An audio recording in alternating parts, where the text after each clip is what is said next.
이번에는 나라 밖 소식입니다. 지금 이 시각 미국에서는 투표가 진행되고 있을 텐데요. 빌리그램 목사의 아들 프랭클린 그레함은 미국 교회에 경종을 울리며 투표를 독려했습니다. 미국에서 전해온 소식입니다. The only hope for this country is God.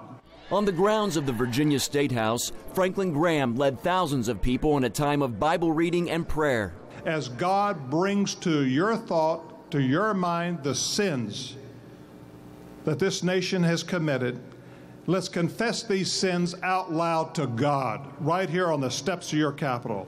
It was also a time to rally voters. I want the church to wake up. The church has to vote. America needs to hear the voice of God's people.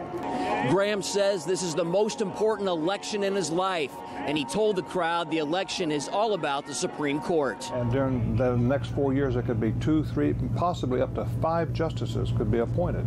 That's huge, and it'll change the direction of our country. If the wrong justices, progressive justices, are appointed, it's finished for this nation. CBN News caught up with Graham on a Decision America tour bus. He said he does not want to tell people how to vote, but he does want them to head to the polls. If we sit at home, 20 to 30 million sit home, our country is finished. But if the church will wake up, and if the church will vote, and again, you're not voting for a person's personality. We're voting about putting a person in the White House that will appoint the right justices. And that's what this election is about. That message struck a chord with those at the rally.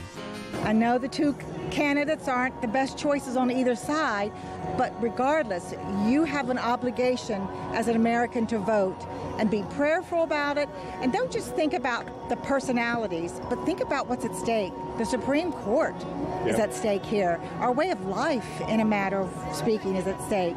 So prayerfully decide and vote. Mark Martin, CBN News, Richmond, Virginia.